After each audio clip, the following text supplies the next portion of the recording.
Ini penjelasan Pak Bro ini sampai Pastor Mario, wow, Gitu ya. wow tuh dari belakang tuh. Gitu ya.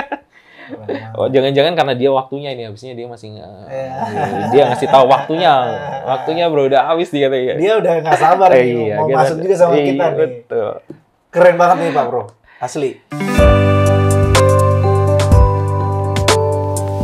3, 2, 1, ngobrolin pesona Injil yuk setiap hari. Halo Pak Bro. Halo Pak Mike. Ada Pak Daniel di sini, Iya. masih ketemu kita. Ya. Jumpa Bajunya lagi. layak mati. Ya. Tunjukin lu. Iya. Itulah kita. Layak mati. Kita layak mati. Kenapa tuh kok bisa layak Iya. mati? Emang pada dasarnya kita semua pasti Sudah akan mati kan? Iya. Tapi ada filosofi nggak nih? Maksudnya apa nih layak mati? Ya, pada dasarnya kita memang layak mati. Karena kita juga sudah mati. Mati dalam dosa tentunya kan. Oke. Tapi ya kita hidup karena anugerah. Yang Hidup layak karena kita anugerah. mati, kita hidup karena anugerah. Kadang-kadang orang tuh nggak bisa menerima bahwa kita ini pasti akan mati. Orang tuh denial untuk aku masih akan hidup 1000 tahun lagi. Yang ngomong juga mati muda itu kan. Karyl Anwar gitu meskipun. Iya, ini ya. Iya. Yang ngomong itu pun matinya mati muda Mati ya. muda. Wow. Gitu karena memang kita semua berharap untuk hidup lama, panjang umur, bahkan setiap ulang tahun kan kita menyanyi juga panjang umur gitu. Sebenarnya kita berkurang sebenarnya usianya. Sebetulnya usia kita berkurang ya. Sebetulnya kita sebetulnya sudah mati di dalam dosa lah kalau kata kita kan sudah mati dalam dosa. Keren. Tapi terus kemudian kita ingin hidup lama dan panjang gitu. Tapi kalau tanpa Tuhan ya sebetulnya kita tetap mati. Oke. Aku pernah dengar salah satu kutipan lah bahwa kekristenan itu bicara tentang Yesus yang datang ke dunia bukan untuk supaya kita dari miskin jadi kaya, Iya. dari sakit jadi sembuh. Itu bukan itu isunya, tapi kita yang mati kemudian dihidupkan. Jadi hidup. Iya. Jadi layak mati ini banyak variabel pengertiannya ya. Iya. Maksudnya layak mati ini bukan sekedar mati secara jasmani, tapi kemudian kita juga mematikan kedagingan. Begitu nggak? Iya, betul. Iya nggak sih? Iya. Kalau tadi bicara mati, orang katanya, ini satu kutipan lagi dari salah satu filsuf lah, Seneca bilang gini bahwa bukan seberapa lamanya kamu hidup atau seberapa panjangnya kamu hidup, tapi dengan apa kamu mengisi hidupmu, hidup itu. gitu, hari-harimu. Iya. Nah, mungkin kutipan ini bisa ngawalin obrolan kita nih, Pak. Iya. Obrolan kita kan, aku masih tertarik dengan apa yang kita bahas di beberapa atau di chapter sebelumnya ya. Podcast soal kita 2 kali yang lalu kan? Podcast kita yang ada setelah betul. Saudara bisa lihat lagi di YouTube-nya karena itu akan tayang nanti terkait dengan berhala. Kan tujuan hidup kita ini kan menjadi serupa dengan Kristus kan. Itu poin utamanya kan. Menjadi serupa dengan Kristus. Menjadi serupa dengan Kristus ini kan kadang-kadang gini, abstrak gitu kita mikirnya. Kalau dalam bahasa Jermannya itu macam bagaimana sih? Menjadi serupa dengan Kristus itu macam bagaimana? Sementara kita ini kan manusia berdosa, tapi sekaligus manusia yang sudah dibenarkan. Nah, kita kan dalam mengerjakan keselamatan ini, proses kehidupan kita itu hari lepas hari kita harus mengalami pembaharuan, pembaharuan demi pembaharuan, atau nah kita bilangnya pembaharuan Injil pembaharuan kan? Injil Gospel kan? renewal. Gospel renewal. Nah, berhala itu sendiri Pak Bro, kan ada di hati kita kan. Kalau bahasanya Martin Luther itu, apa yang mencondongkan hatimu, condongnya hatimu kepada sesuatu, itulah berhalamu kan. Bahkan semua kesenangan, kepuasan yang di luar daripada Tuhan, itulah berhala. Nah mungkin Pak Bro, bisa kasih semacam gambaran nggak? Iya. Seperti apa sih berhala? Kalau kemarin sudah ada bahas tentang berhala permukaan, terus ada berhala sumber. Nah, bisa kasih gambar nggak seperti apa soal berhala? Iya, tapi saya ingin mulai dari satu tadi ya. Pak Mai katakan bahwa kita dalam hidup baru kita ini akan menjadi serupa dengan Kristus. Saya tertarik dengan itu karena pada dasarnya kan kita kembali ke konsep berhala ya, kan kita menyembah sesuatu. Dan berarti kita punya sembahan kan. Nah, kita itu akan menjadi serupa dengan yang kita sembah. Jadi siapa yang kita sembah? Nah, kalau kita menyembah Kristus sebagai Tuhan kita, ya kita akan menjadi serupa dengan Dia. Tapi kalau yang kita sembah adalah sesuatu yang lain, dalam hal ini adalah berhala, maka kita akan menjadi seperti berhala itu. Wah, setuju. Gitu. Kalau kita fokus misalnya ke uang, maka kita akan jadi orang yang kita jadi hamba uang. Hamba uang ya, gitu akhirnya, ya segala sesuatu kita lihat juga uang yang kita lihat. Iya, orang yang fokus ke workaholic. Iya, kerja. Jadi orang yang kerja itulah berhalanya. Betul, itu lebih berhala. Nah, kan kita udah bicara juga tentang berhala, ada berhala yang namanya berhala permukaan ya, yang kelihatan gitu ya. Kalau bahasa filsafatnya bilang fenomena. Kelihatan di luar gitu kan ya. Nah, kita yang selama ini kita pikir berhala itu sebetulnya barulah permukaannya saja. Barulah berhala yang ada di permukaan. Sebetulnya ada sesuatu yang lebih serius dan lebih berbahaya di balik berhala itu. Karena di balik setiap dosa, itu ada dosa yang di balik lain. Setiap dosa ada di setiap dosa. berhala, ada berhala yang lain. Gitu, dan inilah yang menjadi masalah kita, yang memang menunjukkan betapa jahatnya, betapa berdosanya hati kita itu. Gitu, sebagai pabrik berhala yang memang penuh dengan berhala-berhala. Wah, menarik. Ada nggak Pak Bro gambar yang bisa ada bisa Bro coba ditanyakan bahwa gambar dulu, Bro. Bagaimana berhala mesti kita panggil nih brother kita nih supaya berhala sumber. Nah, ini dia. Jadi fenomenanya itu sebetulnya seperti gunung es. Jadi apa yang kelihatan di atas air laut itu sebetulnya hanyalah sebagian kecil dari sesuatu yang besar di dalam. Kalau kita bicara berarti berhala permukaan itu sebetulnya hanyalah gunung es yang kelihatan. Tapi sebetulnya di dalamnya itu ada yang namanya berhala sumber. Ini karena kata Richard Case ya. Dia membaginya sebagai pemisahan sebagai dua hal ini. Ada berhala permukaan dan ada berhala sumber. Jadi berhala permukaan itu sebetulnya apa yang baik lah yang kita miliki. Jadi berhala permukaan ini bisa penampilan, bisa pekerjaan, bisa prestasi, bisa uang, bisa keluarga, bisa hubungan. Segala sesuatu ya. Segala sesuatu yang baik dari Tuhan, ciptaan, itu bisa menjadi berhala. Tapi itu baru berhala permukaan. Kalau dalam kitab Roma 1 itu kan mereka mengganti mengganti Allah pencipta, harusnya menyembah pencipta, mengucap syukur kepada pencipta, menggantinya dengan ciptaan. Begitu, dan ini berhala sumber. Kalau kita bicara tentang berhala sumber itu ada kekuasaan, pengakuan, penerimaan, kontrol dan juga kenyamanan. Nah, jadi gambarannya begini. Kalau kita bicara tentang apa, misalnya pekerjaan ya, pekerjaan itu kan baik. Begitu. Tetapi sebetulnya ketika kita melakukan pekerjaan yang baik itu, yang menjadi dasar pemikiran kita tentang berhala adalah apa yang mendorong kita melakukan pekerjaan itu. Dia masuk memang ke Kristen soul batinia ya. Iya, masalah batin kan. Pembaruannya pun pembaruan akabudi itu batin. Gitu. Dan ini hidup baru kita. Bukan apa yang kita lakukan. Bukan apa yang kita lakukan. Kita melakukan itu. Mengapa kita melakukan Dorongannya itu? Apa tuh? Dorongan melakukan itu apa? Motivasi kita melakukan itu apa? Itu adalah kekristenan. Dan itulah yang diperbarui kan, memperbarui motif. Gitu. Dan ya ketika Injil menjadi pusat, maka ya motivasi itulah juga yang diperbarui. Apa motivasi kita untuk melakukan sesuatu. Kalau di pertemuan sebelumnya kita ngobrol-ngobrol terkait dengan waktu itu dirimu kasih contoh tentang uang kan? Iya, betul. Kenapa?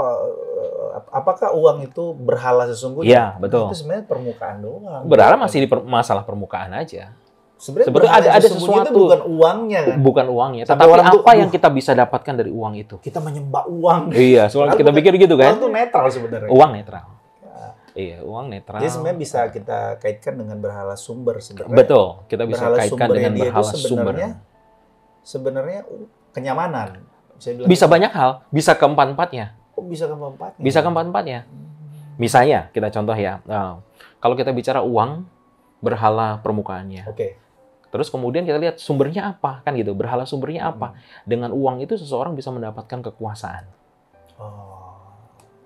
Misalnya, kalau kita punya uang banyak, kita pikir, maka kita akan punya pengaruh yang bisa mendapatkan pengaruh yang lebih banyak.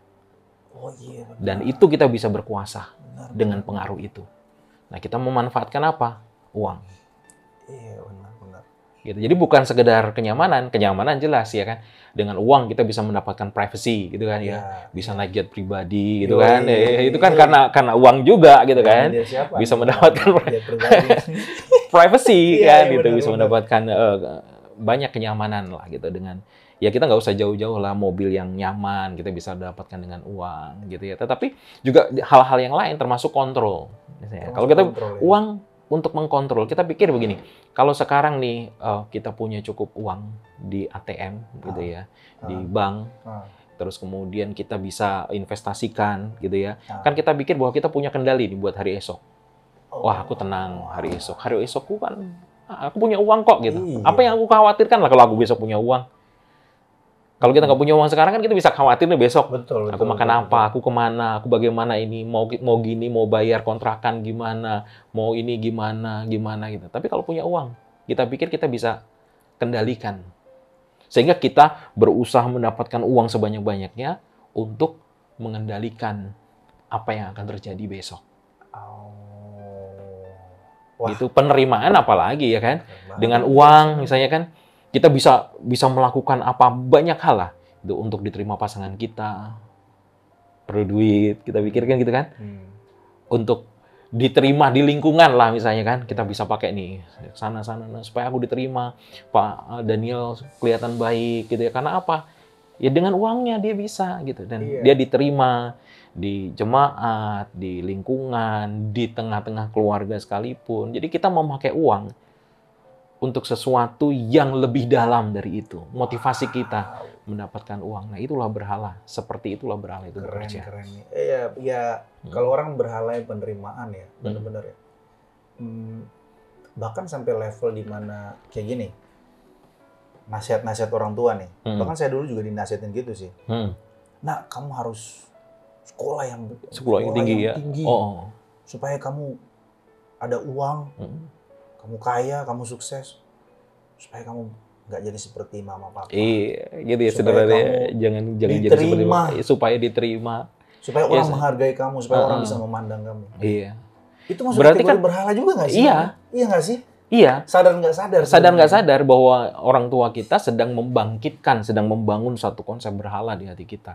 Berarti kan tujuan kita adalah untuk itu gitu kan. Aku meraih pendidikan yang tinggi, aku punya uang yang banyak, tujuan hidup kan supaya diterima orang. Supaya lu nggak remehin gua. Supaya kita nggak diremehkan, supaya kita nggak dibully. Supaya kita nggak direndahkan, kita diterima dimanapun. Padahal jelas, tujuan utama kita diciptakan oleh Tuhan untuk apa, gitu kan. Pak Mek tahu memuliakan Tuhan dan menikmati Tuhan, gitu kan. Kebahagiaan yang kita dapatkan itu dari memuliakan Tuhan itu kan. Dengan apapun yang kita lakukan. Gitu, bukan dari sesuatu yang lain. Wah, yang kita lakukan. Ngeri. Ini sangat mencerahkan. Ini harus jemaat Igrea ini harus dengar berkali-kali nih. Bisa kasih lebih konkret lagi Pak Bro? Semacam kayak tabel-tabel gitu. Seperti apa contoh-contoh misalnya marah atau bisa jadi berhala nggak itu? Oke. Ada nggak? Ada. Coba. Nih slide berikutnya kita lihat nih. Gini, seringkali kan yang ini berhala kita itu sebetulnya bisa diidentifikasi dari berbagai hal ya. Tadi yang pertama kita lihat dari objeknya. Dari objeknya kita memiliki sesuatu, lalu kemudian apa motivasi kita yang kita mendorong kita untuk mencapai itu, gitu ya. Nah, hal berikutnya kita bisa mengidentifikasinya lewat emosi yang terjadi. Emosi. Jadi secara psikologis emosi yang terjadi dalam hidup kita itu apa? Kita telusuri dari situ. Jadi emosi itu sebetulnya adalah asapnya nih. Yang ada apinya. Nah, apinya itu adalah berhala. Sumber asapnya ini adalah berhala permukaannya tadi. Jadi ya emosi yang muncul. Iya, dari asap ini itu. kita telusuri asap ini sumbernya dari mana. Gitu kan. Kalau peribahasa Indonesia kan ada asap pasti ada api gitu kan. Gitu. Jadi asapnya itu adalah emosi yang muncul, tapi kemudian di balik itu ada berhala. Nah, contohnya ini ya. Kita seringkali marah, ya kan? Kita seringkali marah. Oh, ini contoh konkret. Kita seringkali marah. Emosiku. Jadi marah itu sebetulnya kan ada sebabnya. Kenapa dirimu dari kanan, Bro? Nah, ini bisa dibaca dari kanan dan kiri soalnya. Oh gitu. Oke, coba. Makanya saya tadi bilang sebutkan kalau kita lihat dari asapnya. Nah, asapnya itu adalah emosi ini. Emosi, oke. Terus? Nah, misalnya contohnya marah. Marah itu kan yang sering kelihatan. Iya. Seringkali nasihat yang kita terima secara moral itu adalah ya jangan marah. Iya, benar. Gitu kan. Tetapi tidak pernah menyelesaikan. Karena terus kemudian kita mengulangi hal yang sama. Ketika kita melihat sesuatu yang nggak beres, kita marah. Gitu, otomatis. Karena kita tidak menyelesaikan akar dari mengapa kita marah. Sebenarnya mengapa kita marah, ada sumbernya. Jadi sumbernya itu apa? Kita marah itu karena kita takut. Kalau kita bicara mimpi terburukku di sini ya, kita emosiku adalah marah, maka mimpi terburukku itu sebenarnya aku takut dipermalukan. Aku marah itu karena dipermalukan. Gitu. Aku marah itu karena aku tidak bisa memanfaatkan orang. Tapi yang seperti itu dia sadar nggak sih, Pak Bro? Sebetulnya dia bisa saja tidak sadar. Ya kan, kalau kita pikir kita marah-marah aja. Betul. Gitu. Marah biasanya kalau kita bicara secara sederhananya itu ada prinsip dari diri kita yang orang lain tidak lakukan, kan gitu ya. Dan kemudian orang itu marah. Betul, setuju. Gitu. Nah, prinsip kita ada sebetulnya aku nggak mau malu. Oh, waduh ini mencerahkan. Makanya aku marah. Mencerahkan banget nih. Tapi sebetulnya kalau kita lihat lagi, kenapa aku marah? Kita lihat ini berhala-berhala di sebelah kiri ya. Jika aku mencari kekuasaan, maka kekuasaan itu dalamnya kesuksesan, kemenangan, pengaruh, maka mimpi terburukku ada dipermalukan. Aku akan memakai orang untuk aku memanfaatkan supaya aku sukses, supaya aku menang, supaya aku berpengaruh, aku memanfaatkan itu semua. Dan kalau aku tersinggung, kalau aku tidak mencapai apa yang aku inginkan dari segi tidak aku gagal, aku tidak menang, aku tidak punya pengaruh, maka aku marah. Wow. Jadi bisa dilihat dari mana yang muncul dulu kan. Nah biasanya kan yang muncul adalah ininya dulu nih, yang sebelah kanan dulu ini yang merah-merah ini kan. Emosi dulu yang muncul. Nah ketika kita melakukan tadi ya, kita melakukan gospel renewal, pembaruan Injil, ya di waktu yang lalu kita sudah, nanti kita dalami lagi iman dan pertobatan. Kita bertobatnya itu kita menyadari ketika kita marah, oh ya ternyata ini berhalaku yang aku jadikan sandaran, tetapi terus kemudian aku tidak mendapat dan aku marah. Contohnya kalau kita bicara sekarang apa ya, kemarahan ini ya, aku tidak sukses, aku gagal. Makanya aku marah. Dan aku dipermalukan dengan gagal. Padahal ini menjadi satu hal yang aku jaga gitu, supaya aku tidak dipermalukan, aku harus sukses. Tapi kenyataannya aku gagal. Makanya aku marah. Marah itu sebetulnya untuk menutupi kegagalanku. Bukan karena emang ya udah memang dia orangnya pemarah gitu. Bukan karena pemarah. Tapi karena menutupi kegagalanku. Karena misalnya kita kehilangan pengaruh di rumah. Iya kan? Suami gitu ya, suka marah-marah di rumah nih. Gitu ya, kepada istrinya gitu ya. Dia pulang karena di rumah dia tidak dihargai. Di rumah dia direndahkan oleh istrinya. Jadi kalau di rumah benar-benar istrinya mau ngomong apa aja, dia tetap diem-diem seperti patung gitu kan. Nah, yang kemudian muncul adalah apa? Dia pasti marah. Ada yang marah ke kantor, ke tempat kerja. Bisa di kantor, bisa juga di situ. Iya. Menunjukkan kemarahannya untuk menunjukkan apa? Gue yang punya pengaruh di sini. Gue yang berkuasa di sini. Gitu. Tapi sebetulnya itu untuk menunjukkan ini. Memberi makan berhala kekuasaannya itu. Aku mau menyoroti gini, Pak Bro. Kayaknya ini harus dipelajarin ke semua gitu ya. Pendeta, pengajar, para konselor. Setuju. Dengan kata lain, ketika kita lihat ada orang konseling sama kita, fenomenanya dia katakanlah dia takut atau khawatir. Sebenarnya kan bukan itu masalah utamanya. Benar. Kita harus menangkap dan mengidentify berhalanya dia ini apa, supaya kita bisa kasih jalan keluar juga, solusi yang tepat. Benar. Jangan sampai kita cuma Bu, ibu kurang berdoa. Ya. Betul, karena ini jadi pengajaran kita, jadi pelajaran kita, iya kan? Karena ini jadi pelajaran kita. Sebetulnya inilah yang harus kita pahami dan kita terapkan juga, termasuk di dalam konseling, di dalam kita mengajar, di dalam hal apapun yang kita lakukan. Ya sebetulnya inilah cara kita mengidentifikasi itu, cara mengidentifikasi seorang. Ya biasanya kalau konseling juga begitu kan, datang dengan emosi apa yang dia miliki kan? Dia kan pasti gitu kan. Nah, dengan emosi pertama kali. Dia nggak mungkin datang dengan saya butuh kebebasan atau nggak, saya butuh kemenangan, sukses, pengaruh, afirmasi, kasih. Betul, saya mau hidup tanpa tekanan, saya mau hidup bebas gitu kan. Kan nggak mungkin dia datang dengan seperti itu. Iya, nggak selalu ngomongnya. Betul. Itulah mengapa yang namanya pemuritan, yang namanya konseling itu juga itu bagian dari perjalanan pemuritan kan. Karena di dalam perjalanan imannya seseorang itu kan bisa stuck ya. Ya, setuju. Gitu ya. Bisa terpikat oleh berhala-berhala ini nih. Sehingga kacau.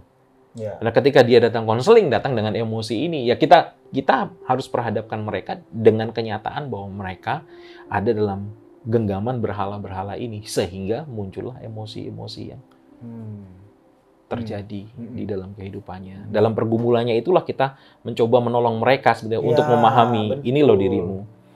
Gitu. Ini loh dirimu yang saat ini sedang terjadi. Ya, kalau satu kutipan yang bilang bahwa kita itu tidak perlu terlihat baik, tapi kita tidak perlu terlihat hebat, gagah, baik supaya Yesus itu terlihat luar biasa. Iya, betul. Kita perlu terlihat hancur supaya kecukupan Kristus itu nyata. Iya, terlihat. Benar, itu yang terjadi karena hal-hal baik menjadi perlu kita evaluasi ulang gitu kan, re-evaluation gitu. Jangan-jangan nih apa yang baik yang kita pikir baik itu ternyata adalah berhala kita.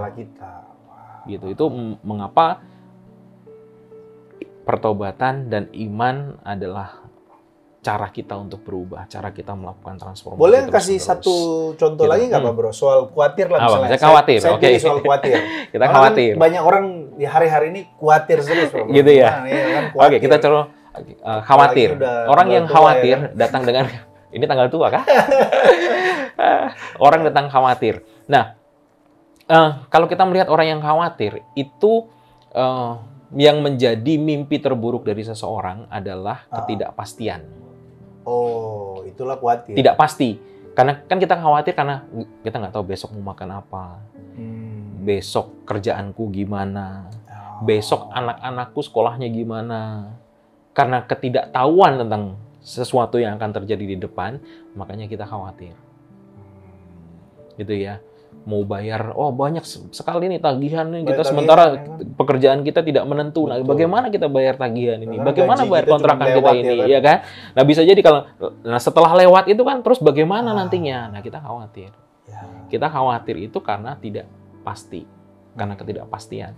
Nah, ketika kita khawatir, maka kita akan orang-orang di sekitar kita itu akan merasa dihakimi. Jadi kita akan ngejudge orang gitu ya. Aku khawatir ini gara-gara gaji suamiku kurang gitu. Aku khawatir ini gara-gara ya aku melakukan segala sesuatu di rumahku sendiri gitu. Aku memikirkan masalah anak-anakku sendiri. Gimana suamiku nggak ikut ambil bagian di dalam memikirkan ini. Ya jelas dong aku khawatir. Gimana ke depannya, gimana ini dan kita akan terus menghakimi, menyalahkan orang-orang yang ada di sekitar kita tidak cukup suportif kepada kita. Makanya kita menjadi khawatir. Nah, kalau kemudian kita telusuri lagi lebih dalam, sebetulnya kita punya berhala, kita mencoba mencari kendali. Mencoba mencari kendali itu dengan apa? Dengan disiplin pribadi, misalkan salah satu contohnya di situ ya. Jika aku mencari kontrol, salah satu adalah disiplin pribadi. Kepastian standar. Kepastian ataupun standar. Contohnya kalau disiplin pribadi ya, nih aku misalnya aku berolahraga, aku makan yang sehat, dengan pikiran, dengan ini aku bisa ke depan aku akan sehat. Padahal apakah sudah tentu begitu? Tapi aku tidak khawatir tentang esok hari. Kenapa? Karena aku sekarang udah mendisiplin. Aku udah tahu apa yang akan terjadi besok. Besok aku bangun akan begini. Dan kita suka akan kepastian itu di situ. Harus yang pasti-pasti, gitu kan? Kalau aku misalnya butuh sesuatu, nih karena aku punya uang, maka aku pasti. Karena aku menikah nih, sebagai misalnya seorang wanita menikah, aku harus menikah nih dengan seorang pria. Karena dengan itu maka aku pasti bahagia. Kita pikir kita punya kendali nih untuk menentukan kebahagiaan itu. Iya. Dengan anak-anak pun sama, kita pikir dengan adanya anak, maka kita bisa melihat nih keluarga yang bahagia itu kalau ada anak. Makanya kita pikir kita bisa mengendalikan itu semua. Termasuk juga kita bikin standar-standar kan. Nah, ketika sesuatu, nih aku bahagia kalau aku punya uang sekian di kantong, di dompet, di ATM gitu ya. Kalau ini berkurang nih saldoku, khawatir kita. Ya, berarti standar kita menetapkan standar nih untuk tidak khawatir, aku butuh uang sekian. Ada orang yang di saldonya masih 10 juta, terus ditanya, boleh nggak pinjam duitnya? Aku udah nggak punya uang. Ya, bisa jadi begitu. Padahal masih ada 10 juta. Karena ya standar, dia standar. Berhalanya ini ya, kontrol ya? Kontrol. Bisa jadi berhalanya kontrol. Tapi bisa jadi itu karena bijaksana juga ya. Bisa karena juga, ya. Iya, karena nanti, kebijakan. Kita bisa coba bicara itu lagi ya. Dalami. Oke, tapi itu khawatir. Ini khawatir.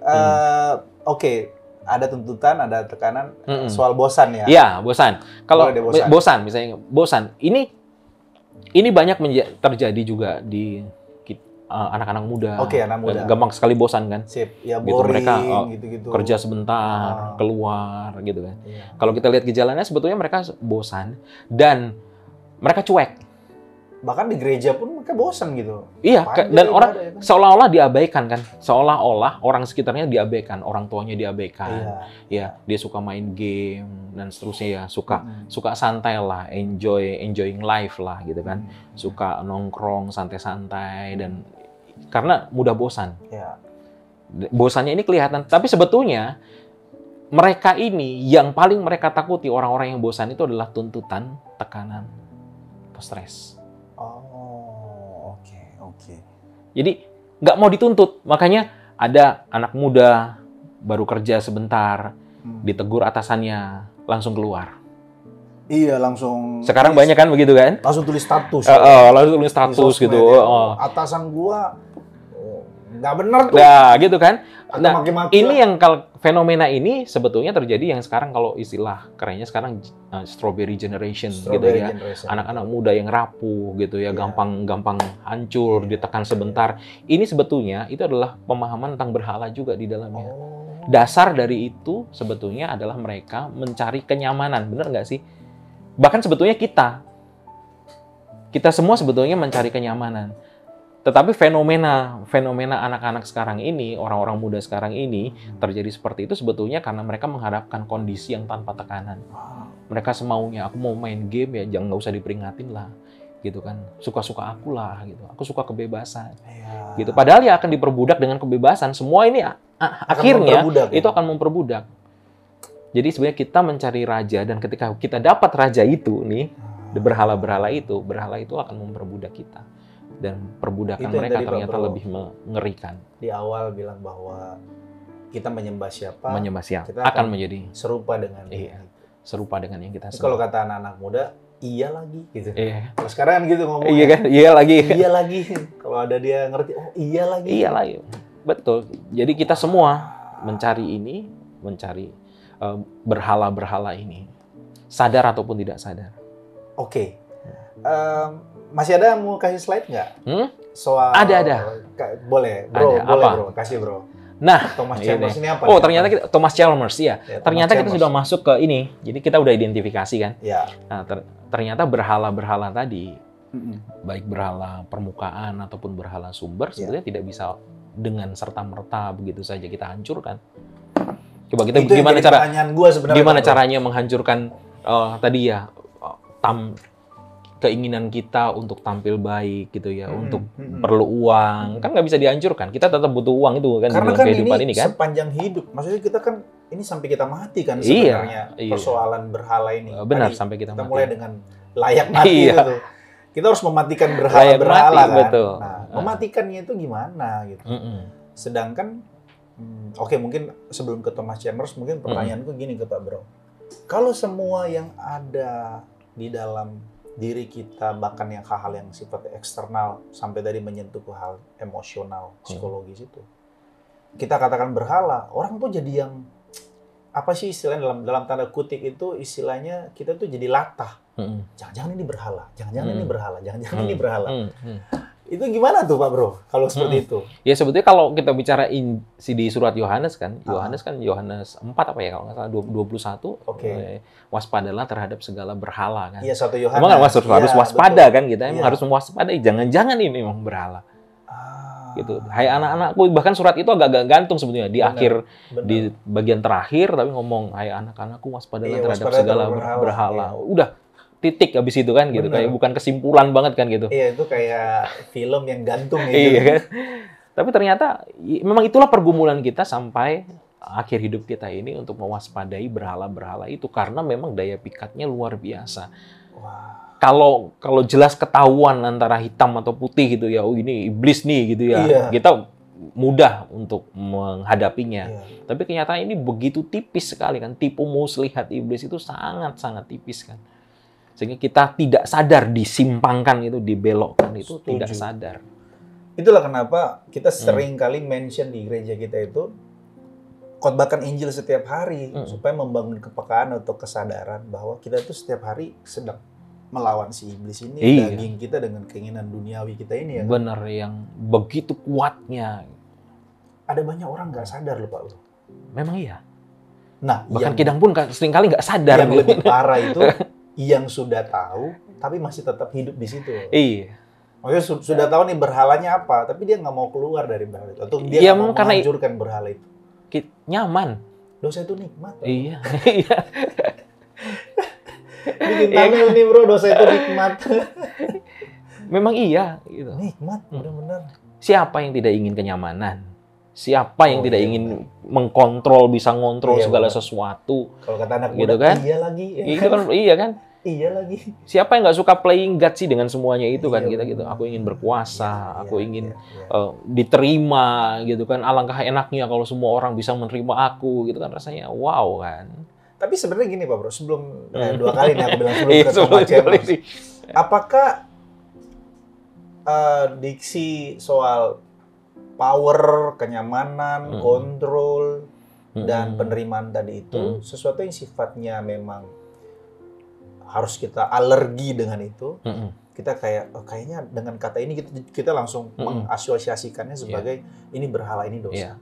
Apakah itu dia memang satu kata yang membuat kita jadi perlu kita tolak, kita takuti, atau itu memang sebenarnya normal? Enggak lah. Jadi kalau kita mau bicara keempat hal ini ya dalam konsep yang lebih besar tadi ya, namanya bahagia kan. Oh, jadi sebenarnya nggak ada masalah dengan nggak ada masalah. Kuasa, kontrol, penerimaan. Tidak ada masalah pada itu hanya rumusan gitu saja untuk. Tetapi kan kita ingat kan, kita mengingininya dengan berlebihan, makanya itu menjadi berhala. Epitomia. Itu kan, di situ yang menjadi masalahnya. Kita mengingininya berlebihan dan kita mengingininya dengan cara kita sendiri. Kita mendapatkan itu dengan cara yang salah. Oke. Jadi seharusnya kita mendapatkan itu semua dari Tuhan. Itulah mengapa hidup kita diciptakan untuk memuliakan Tuhan dan menikmatinya. Kalau kita mendapatkan Tuhan kan kita mendapatkan semua itu juga. Betul. Kita tapi dari Tuhan. Di dalam Tuhan. Iya, di dalam Tuhan. Jadi sebenarnya kata-kata itu pun normal kan? Iya. Itu netral kan sebenarnya Pak Bro. Nggak ada masalah dengan. Tidak ada masalah dengan itu. Oke, apa nih?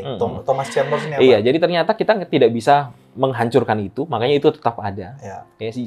Tapi yang kita bisa lakukan adalah ini. Jadi cara terbaik untuk mengatasi dunia tadi dengan daya pikatnya tadi itu bukanlah dengan moralitas atau disiplin diri, dengan apa yang kita lakukan ini supaya kita mendapatkan ini, maka ini yang kita lakukan harus seperti ini. Makanya kan banyak tips-tips gitu ya. Betul. Tips jitu untuk kaya, tips jitu bahagia gitu ya. Bahkan mendapatkan itu kan ke gereja juga kan. 5 cara supaya bahagia. Selalu begitu kan? 4 cara supaya bahkan khotbah kadang seperti itu kan, untuk hidup berkelimpahan nih, untuk bisa mendapatkan damai sejahtera, ini tipsnya dan 3 cara untuk memaksimalkan potensi diri. Sudah dapat kan? Nah, tapi ternyata orang-orang Kristen itu mengalahkan dunia dengan melihat keindahan dan keunggulan Kristus. Mereka mengalahkan dunia dengan melihat sesuatu yang lebih menarik daripada dunia, yaitu Kristus. Apa ini? Nah, ini memang apa ini penjelasannya? Memang kadang-kala ini loh kok bisa begini? Pasti begitu kan? Iya, betul. Maksudnya ya cocoknya tadi ya, inilah langkah-langkah yang aku ambil untuk bisa ini. Tapi ternyata untuk mengalahkan semua itu, daya pikat dunia itu adalah dengan melihat Kristus yang lebih indah, Kristus yang lebih berharga. Ibrani 12 ayat 2 itu kan memandang kepada Kristus, betul. Nah, kalau wujud nyatakan cerita ini ya, itu ada di gambar berikutnya. Dibuat konkret. Dikonkretkan. Iya, bro, kasih lu gambar. Pakai gambar, gambarnya ada. Iya, biar supaya gitu. juga orang percaya. Mulai dari ini ya, ternyata kita bisa melakukan gospel renewal tadi kan dengan iman dan pertobatan. Ya ini cara kita untuk berubah ya. Gospel renewal itu maksudnya pembaruan Injil. Setiap hari nih, Pak. Setiap hari kita melakukan. Bahkan bukan hanya setiap hari, dalam hal apapun yang kita kerjakan, itu kita bisa ketika ada sesuatu nih, kok aku melakukan ini nggak damai ya, ada rasa yang nggak enak ya, gitu. Kok aku marah ya, kok aku khawatir ya, kok aku bosen ya, kok aku ini, semua emosi-emosi tadi kita bisa telah dengan gospel renewal, dengan pembaruan Injil. Sifatnya partisipatif nggak? Manusia dan Allah gitu. Manusia dan Tuhan. Jangan sampai gospel renewal ini ya upaya kita sendiri, jadinya mesti kita jelasin juga. Betul. Bahwa gospel renewal ini juga bagian dari bagaimana Tuhan dan betul, ini juga bagian dari relasi kita dengan Tuhan. Ya, kita istilahnya bercakap-cakap lah dengan Tuhan. Mempertanyakan Tuhan, mengapa aku begini ya, gitu ya. Apa yang kau mau tunjukkan dari ini ya. Betul. Nah, ini yang kita mau tunjukkan. Coba slide berikutnya. Pertobatan, iman, anugerah. Ya, apapun yang terjadi dalam hidup kita, itu adalah sarana anugerah bagi kita ya untuk percaya dan untuk bertobat. Sarana anugerah ini bisa Pak Bro rumuskan ada apa aja di dalam sarana anugerah? Kita bisa berdoa, ya kan? Bisa dalam persekutuan, komsel berarti ada di dalamnya, termasuk persekutuan bersama keluarga, mesbah keluarga, bisa ya kan? Sarana anugerah. Jadi semua sakramen-sakramen kita juga ya ada baptisan air dan juga perjamuan kudus. Itu sarana anugerah untuk mengingat sebetulnya, untuk mengingat apa yang sudah Tuhan kerjakan buat kita. Itu menjadi sarana anugerah. Sebetulnya apapun, ya perbincangan begini pun bisa menjadi satu sarana anugerah. Gitu kan, saya diingatkan, baca Alkitab juga, saya diingatkan melalui dirimu juga. Ya. Kita saling mengingatkan lah di sini, sarana anugerah buat kita. Nice. Jadi kita kalau bertobat setiap hari ya. Setiap hari. Percaya juga setiap hari sama. Iya kan? Kita percaya juga ternyata perlu setiap hari. Gitu kan? Karena ada banyak pikiran-pikiran negatif kan dalam diri kita. Betul. Benar kan? Ya untuk melawannya apa gitu pikiran negatif ini? Kepercayaan kita ya. Menggugat status kita gitu kan, merendahkan kita. Ya. Itu ada banyak yang kita perlu bertobat, perlu percaya kepada apa yang dikatakan Tuhan. Karena pada dasarnya penyembahan berhala itu kan karena kita tidak percaya sama Tuhan. Oh ya, aku jadi teringat apa yang Martin Luther bilang. Apa tuh? Penyembahan berhala itu dimulai kegagalan kita melakukan hukum Taurat itu dimulai dari kita gagal memenuhi percaya Injil atau memenuhi hukum pertama. Hukum pertama, iya betul. Jangan ada padamu Allah lain gitu. Jadi kenapa kita nggak percaya? Karena kita nggak percaya sama Tuhan. Kenapa kita mencuri? Karena kita menyembah berhala. Iya, karena kita menyembah berhala. Karena kita menginginkan apa? Kenyamanan, makanya kita mencuri. Ya. Karena dengan mendapatkan uang dari mencuri itu sebenarnya kita nyaman. Itu balik ke sana. Masuk dalam konteks iman dan pertobatan. Nah, slide berikutnya akan lebih menjelaskan lagi tentang pembaruan Injil itu terjadinya bagaimana sih? Terjadinya ada di mana sih? Mekanismenya gitu, Mekanismenya itu seperti apa kalau kita gambarkan secara sederhana ya. Meskipun sederhana itu karena pada kenyataannya kompleks gitu kan. Ya, at least kita membangun awareness kepada jemaat. Ya, sekaligus kita mengedukasi bahwa seperti ini loh rumusan atau patternnya gitu. Ketika kita bicara tentang berhala dan menghancurkan. Ada banyak orang ya hanya sekedar berdoa tapi nggak tahu apa yang harus dilakukan. Benar. Oke.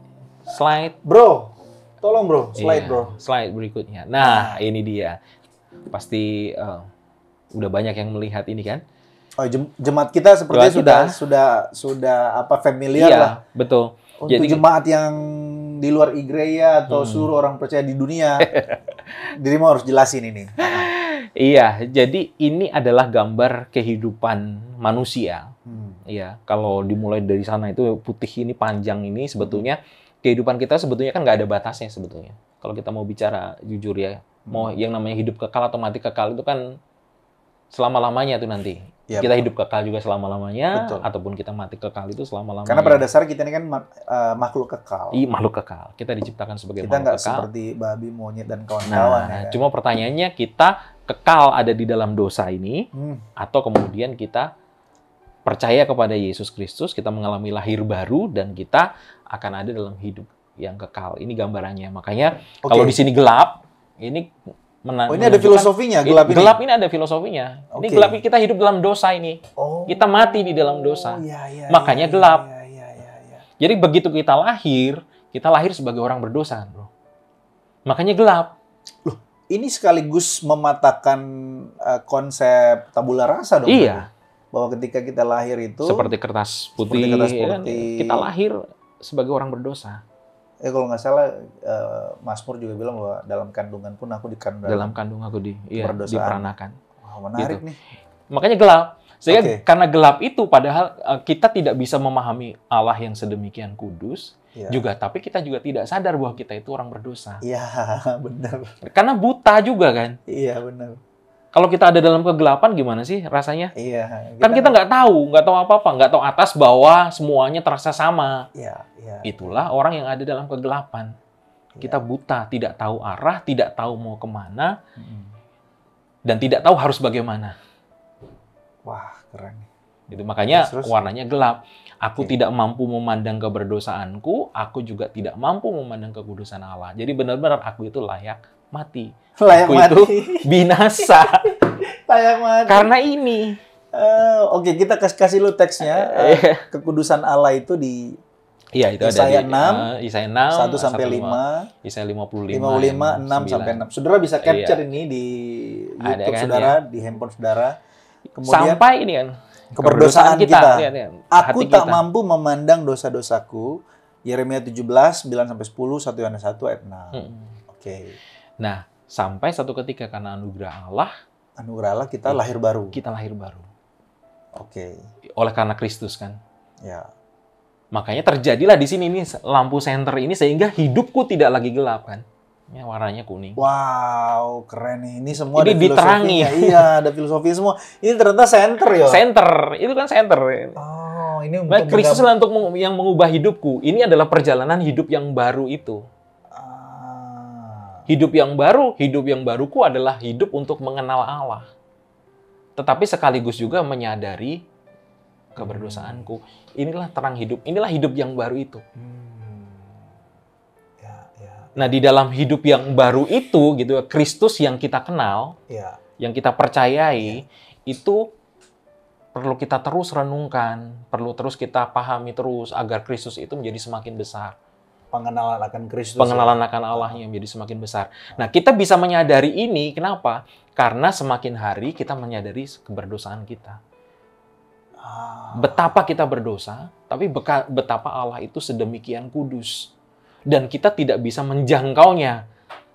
Karena dari hari ke hari kita bukannya semakin melihat, oh betapa baiknya aku ya, gitu ya. Aku sudah percaya Yesus, aku jadi orang baik nih, gitu ya.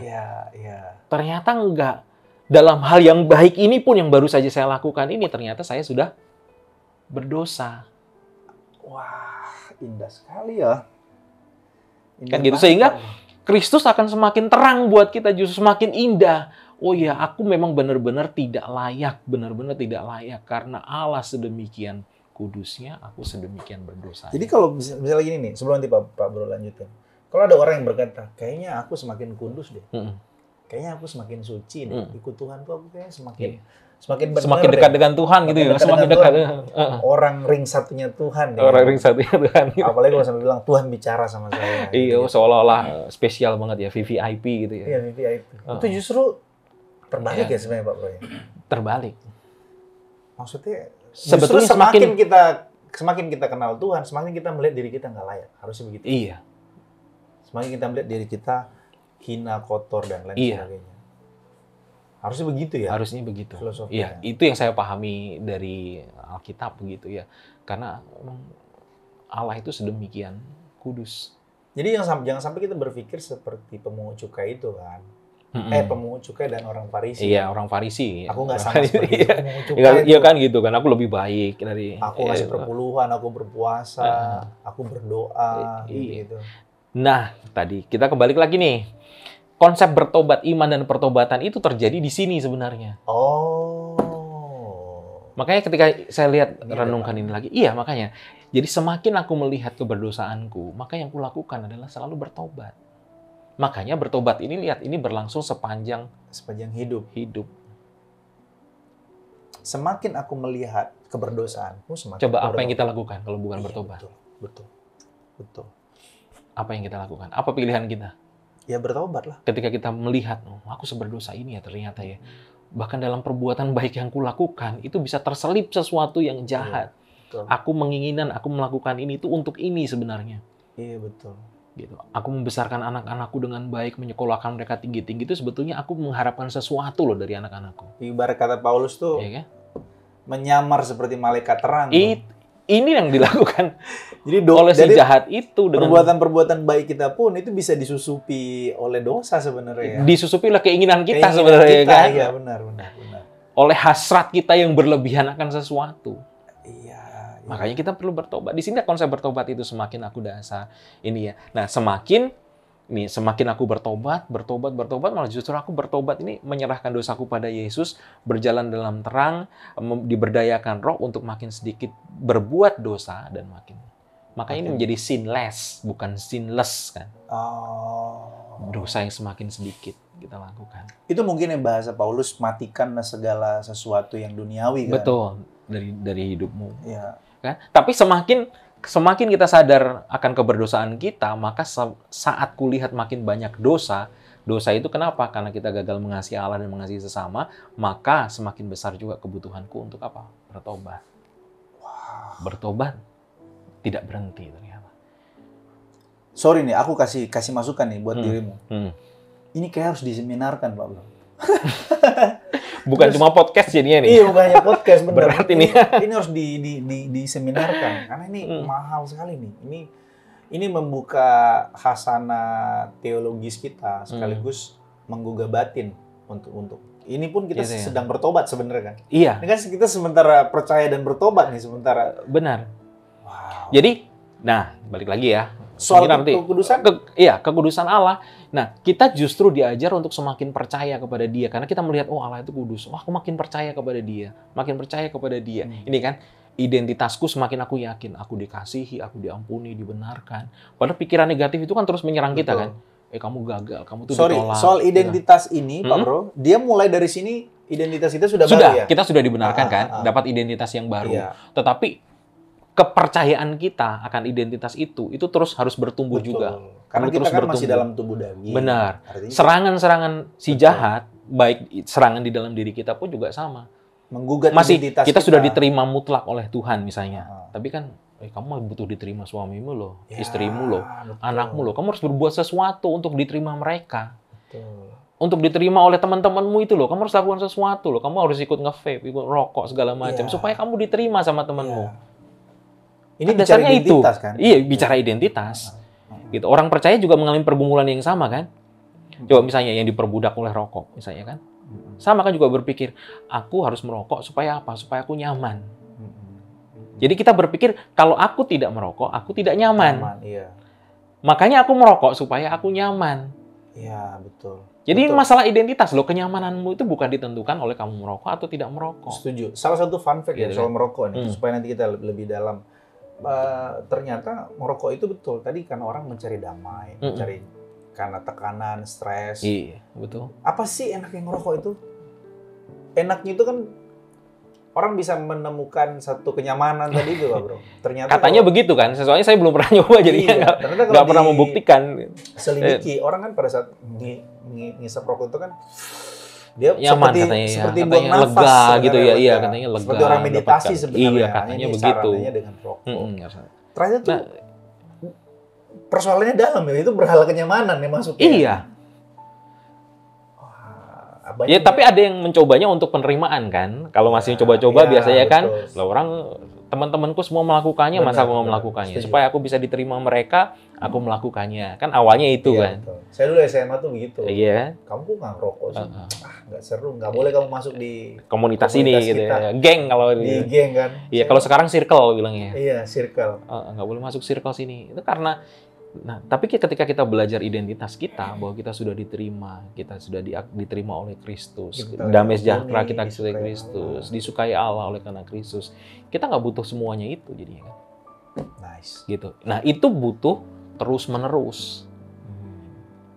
Jadi setiap ada pikiran negatif, makanya melawan kita dengan kebenaran Injil gitu, dengan ayat-ayat. Itu yang dimaksud dengan kita mengkhotbahkan Injil. Benar, kita khotbahkan Injil itu bahwa. Nah tapi semakin aku makin kagum nih. Kekudusannya luar biasa ya. Kalau kekudusan Allah ada batasnya kan, ya dia berhenti jadi Allah nih. Betul, kan. Setuju. Oke, dia harus tidak terbatas kan gitu. Betul. Nah, tapi semakin kita percaya. Nah, dasar kita percaya adalah apa? Kristus lah ini semua yang jadi makin indah, makin megah, makin berharga. Nah, inilah yang bertobat, iman dan percaya inilah terus ini yang membuat kita bertumbuh kan. Hanya ini yang membuat kita bisa bertumbuh secara rohani, melihat kemuliaan Kristus. Ini menjadi semakin besar. Jadi bertobat, percaya, disinilah sarana anugerah itu ada. Terus berjalan. Ini penjelasan Pak Bro ini sampai Pastor Mario, wow, dari belakang tuh. Gitu ya. Oh, jangan-jangan karena dia waktunya ini, habisnya dia masih dia ngasih tahu waktunya bro, udah habis dia katanya. Dia udah nggak sabar nih, mau masuk juga sama kita nih. Betul. Keren banget nih Pak Bro, asli. Boleh disimpulin secara cepat Pak Bro. Ya, kesimpulannya ada pertobatan dan percaya itu menjadi satu gaya hidup kita sebagai orang percaya dalam hidup yang baru kita. Ya. Dan itu menjadi sarana yang membuat kita sukacita karena kita diingatkan akan siapa kita, tapi terus kemudian kita bisa bertobat akan semuanya itu, tapi sekaligus diingatkan siapa Allah yang kita punya. Coba kalau kita renungkan baik-baik secara logika saja ya. Okay. Ketika kita menjalani ini, bertobat, percaya, Kristus yang semakin besar terus di dalam hidup kita, kira-kira ujungnya sini kita akan jadi apa? Serupa dengan Kristus. Itulah. Tapi kita selama ini terbalik Pak Bro. Kitanya yang semakin besar, salibnya semakin kecil. Semakin kecil. Itu yang terjadi. Memang benar. Kita yang semakin besar. Lama-lama kita jadi serupa dengan dunia yang kita masukkan ke dalam diri kita. Itulah kenapa Paulus bilang berubahlah oleh pembaruan budimu, jangan menjadi seperti dunia ya. Iya. Karena takutnya ujungnya kita seperti dunia, bukan seperti Kristus. Gitu. Kita memanfaatkan Kristus di dalamnya. Itu beda lagi, benar. Iya kan, kita memanfaatkan Kristus untuk membesarkan diri kita. Kan orang Kristen, gimana lagi dong, orang Kristen kan jadi beda dong kalau gitu kan. Wow. Yang kita jadikan kelihatannya kita menyembah Kristus, tapi sebetulnya kita yang berkuasa, kita yang di tahtanya lah sebetulnya kita yang berkuasa. Kayak ada istilah tuh gini, menjadikan Kristus sebagai keberhargaan atau melihat Kristus sebagai keindahan bukan kebergunaan. Iya. Tadi kalau soal kebergunaan itu ya menggunakan Kristus untuk sesuatu, untuk diri kita. Menjadi seperti kita. Iya. Gitu. Untuk kita supaya menjadi seperti apa yang kita inginkan, bukan apa yang tapi memakai Kristus. Memakai Kristus. Gitu. Kalau orang Kristen karena namanya Kristen gitu kan. Transaksional ya, relasinya transaksional. Betul. Bukan karena relasi personal. Wow. Ada lagi Pak Bro yang mau dirimu kasih teruslah. Mari kita sama-sama semangatin tuh bertobat, Jemaat Igrea. Kita sama-sama terus percaya kepada Tuhan Yesus sebagai Tuhan Juru Selamat, satu-satunya Tuhan dan Juru Selamat kita. Amen. Ya, yang satu-satunya lah. Gak ada kata lain, nggak ada kata lain. Ada yang lain ya kan? Iya, tidak ada yang lain. Ya kalau bahasanya pemazmur itu, sekalipun dagingku dan hatiku habis lenyap, hanya Engkau lah yang aku ingini selama-lamanya. Gitu, selama-lamanya. Kalau bisa begitu, bro. Surga kita, bro. Iya. Surga. Apalagi itu menikmati Tuhan, memuliakan Tuhan, itulah tujuan hidup kita kan. Tidak ada yang lain. Iya, memuliakan Tuhan dan menikmati Tuhan. Ya. Iya, selama-lamanya. Nice. Wah, ini sih mahal nih, Pak Bro. Makanya tadi aku bilang ke dirimu harus buat seminar nih. Buat seminar. Oke. Kita pikirkan. Kita pikirkan ya. Thank you, Pak Bro. Nanti kita ketemu lagi di lain kesempatan. Oke. Nice to see you. Sampai jumpa. Sampai jumpa. Nanti jangan lupa saksikan Igre Ngopi, Devotion, Podcast, dan juga nanti ada Gospel in Song. Ya, God bless. God bless.